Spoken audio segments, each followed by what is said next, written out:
Hello everybody and welcome to the channel. My name is Paige, and in this video I'm gonna be sharing my thoughts on the first episode of Fear the Walking Dead, which is actually my favorite Walking Dead media piece. I'd say it and the video games, the Telltale video games, are pretty much on par, but I think it wins a little bit more. It's just I'm more into it because in the video game I have to play it through too, while this I can just sit back and watch.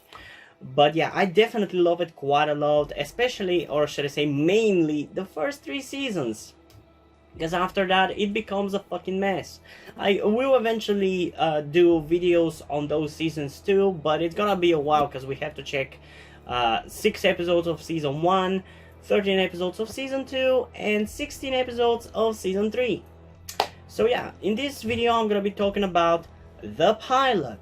Wow, what a creative name. At least they could have thought of some way to incorporate it into the episode the same way that Doctor Who's 10th series did with the first episode, because they named it The Pilot too, because they're kind of doing a little bit of a reboot of the show. Not really a reboot. And they also incorporated it to have a meaning in the episode too. But no, they just named this shit The Pilot, and there's nothing to do with pilots in this episode. That doesn't mean that the episode is bad, though, because honestly, I love it much more than the first episode of The Walking Dead. And some people, honestly, I don't understand why people love the first season of The Walking Dead so much. To me, it's very pedestrian and predictable, and exactly what I would think of when I first thought of doing a Walking Dead story. Like, this is exactly what somebody trying to write a Walking Dead story is gonna think of when they first try to write it. Generic father, main character who has lost his family and is searching for them, wakes up in a hospital after a global zombie apocalypse has happened. Like, you can't get more generic than this in a zombie movie. On the other hand, Fear the Walking Dead, it's much more unusual and unpredictable and interesting, and I love it for that so much. It really gives me the same feeling I get from when I started writing my zombie story, which you can check out on Wattpad. The link is in the description. It's called Dead Inside. I've kind of like trying to go the same way the people wrote Fear the Walking Dead, and like, it's not the most original thing because again it starts with a hospital, but I'd say the way it starts in the hospital is actually pretty interesting, and it's something like not necessarily only I could come up with, but it has some details that only I could come up with, and that's what I like about the first episode of Fear the Walking Dead. It's very unique. Like, it opens up in a church. I know, symbolism, but we also open up with the most interesting Walking Dead character ever, Nick Clark, a drug junkie who has never felt right in the world. He's never felt that he fits in the world, and now in the zombie apocalypse, he would actually find his place, and I love that so much about him. And the thing that I like is that it didn't take me a rewatch for me to fall in love with him as a character, but I fell in love with him right off the bat. He was instantly interesting. His actor, Frank Delane, he's such a good actor. I honestly wish I could see him in more things, but I don't know why he doesn't go in more things. I don't know even in what he has been in ever since he left Fear the Walking Dead. But he's such a good character. He nails the role, honestly. He nails it. From the ratty hair to the way he behaves and walks, it's so fucking unique and leaves an impact on you instantly. And again, going back to the setting, the church, I don't know, it's such an interesting thing that the details about it only one writer could come up with like him waking up after getting high on drugs and finding his girlfriend eating somebody else. I don't know, there's just something so interesting about the details of how it happens that I really like. uh I don't know, I really love the setting of this where it happens, and I love that the fact he uses drugs is kind of used by other people to not believe him at first. Hell, he doesn't even believe it himself. He's worried that he gets insane, which sets him to get closer a little bit with his stepfather Travis, who he's never referred to as a stepfather. Neither he or his sister Alicia refer to him as a stepfather, but he is their stepfather.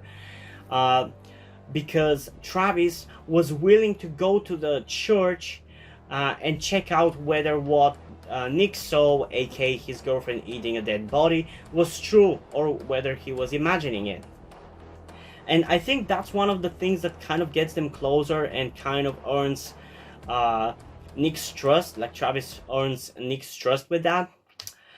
Okay, what else? I really gotta say that Alicia Debnam Carey, I think that's her name, who plays Alicia. I don't know. I know, very original name. And Nick, who is the main character, or at least I think he's the main character. It's debatable whether it's he or Madison or both. I love how they genuinely have a brother-sister chemistry, like Alicia and Nick. They genuinely feel like a brother and sister, even though they look nothing alike, or act anything alike. They're pretty much polar opposites as far as you can be, but they still have a genuine chemistry as a brother-sister. You can clearly see that they care for each other, and that they're willing to do anything for each other. I love that so much about it. And I love how the whole first episode sets up the characters, all the characters that matter really well, like Travis, the stepfather, Madison, the mother with 2 kids, Nick and Alicia. Nick is the junkie, Alicia is the perfect daughter. Then there's Travis' ex-wife, who I don't remember the name of. And then there's Chris, who is the douchey kid who has a daddy issue.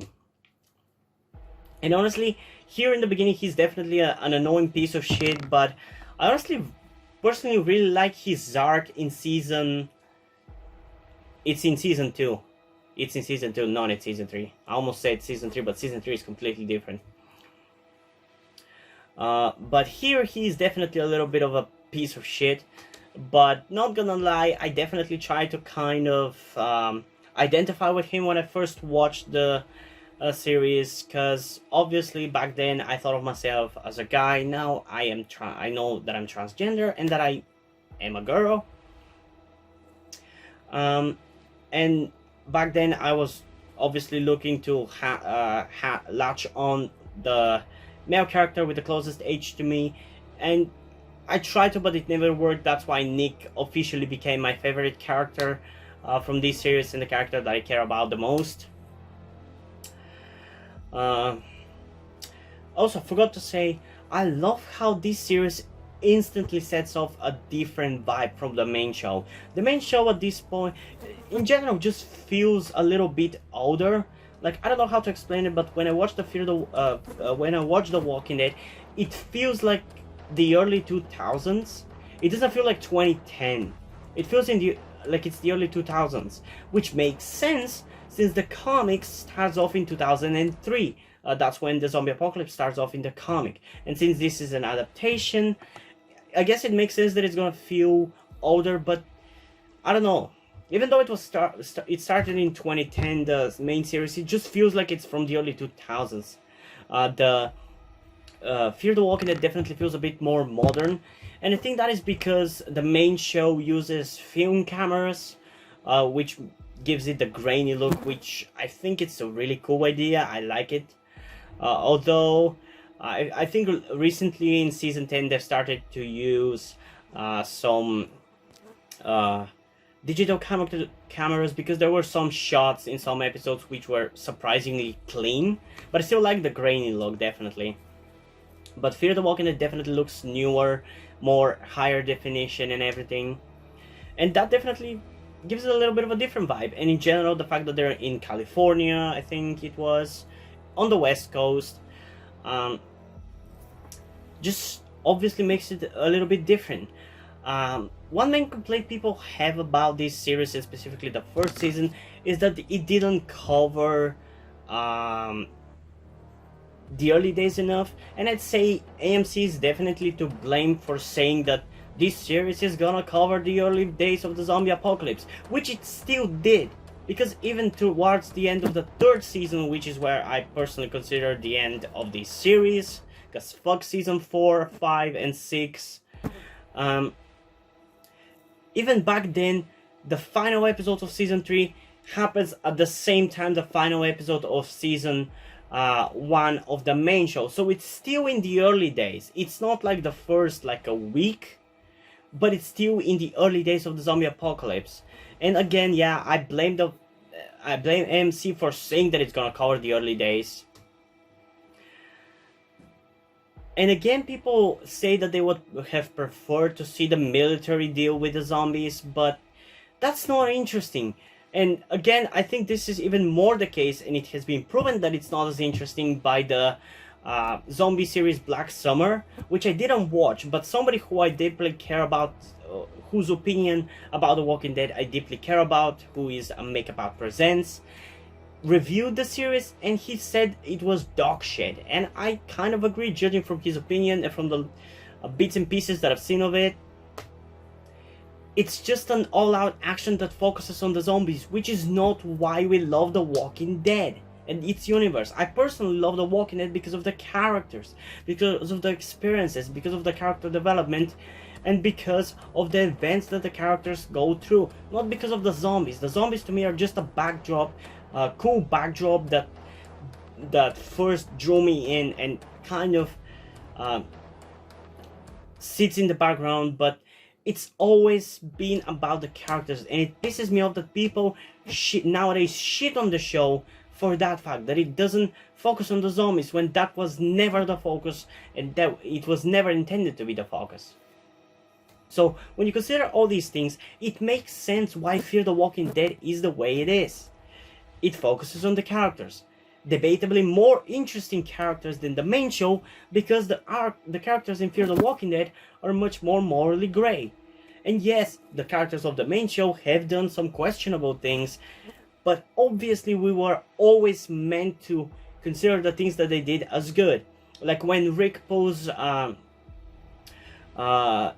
jugular of that guy, you know that he did it, he's completely 100% justified, even though it's kind of a wrong thing to do, and by then obviously we've accepted that they're gonna have to do some bad things. It's still objectively a good thing to do, I don't know. But with Fear the Walking Dead, the characters don't always make the right decisions, and the show doesn't present it always as if they did the right decision or the wrong decision. It just leaves it to the viewer, and I love that. And you can see even in this first episode that, for example, Madison, Nick's mother, cares about him and wants to get him off the drugs that he's using, but obviously through the things that he talks about, and one comment by Alicia which says that she can't send Nick away, it shows that Madison hasn't been the best mother. It shows some darker sides of her character, like her being not the best mother, even though she tries. And when we, with the information that we learn later on, we understand why she's like this. And you can even see in some moments, which something that I don't know whether it's the actress' fault or whether it was written in the character, where she tries to cry, but she doesn't really cry. She tries to cry, but she can't. And personally, I have kind of experienced that. Sometimes I really feel sad and I really want to cry, but I just can't get myself to cry. Even though I really feel sad, and I would definitely, I logically would have to cry. And I don't know if that's part of her character or whether it's just the fault of the actress not being able to cry. I don't know. But yeah, almost forgot. almost forgot to talk about one of the coolest characters that we never really got enough of, that being Tobias, who is basically the Redditor in this episode, because he knows about the outbreak and that the government is covering it, and it's basically what Reddit's gonna be talking about if it happens in real life. And with what is happening in 2020, it wouldn't fucking surprise me if that happens.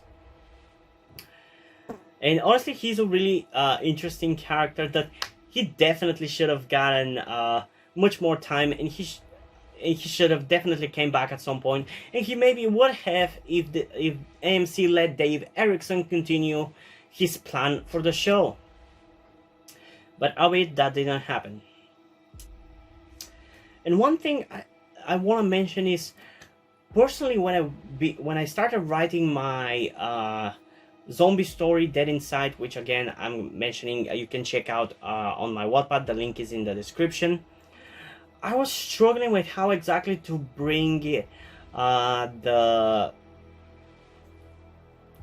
normal world characters, like the way the characters think about, like in the normal, and something that I've been struggling with. I was writing my Walking Dead story, which I'm still writing, but kind of very rarely get to write because I don't have time. Is I struggled with bringing the characters from the normal average mindset of just everyday life to the point where they would be willing to kill somebody else because they're attacking him, even though they don't know they're zombies.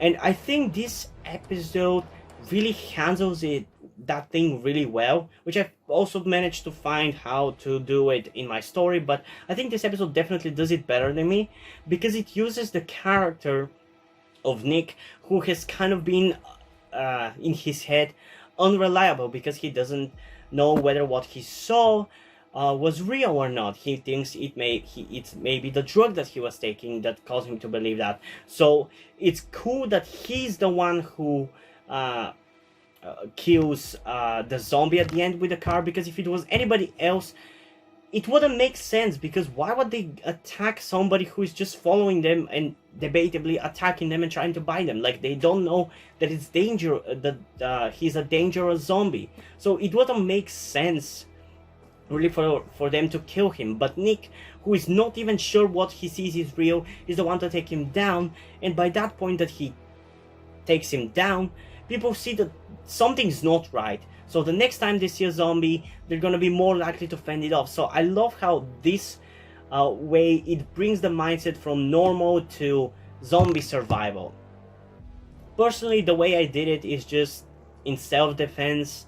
The characters fight off and they unintentionally harm him, yet he still keeps going, the zombie in my story. So that's how I did it personally, and over time, the more zombies they see, the more they attack them, the more die, and the more they are justified in killing more of them.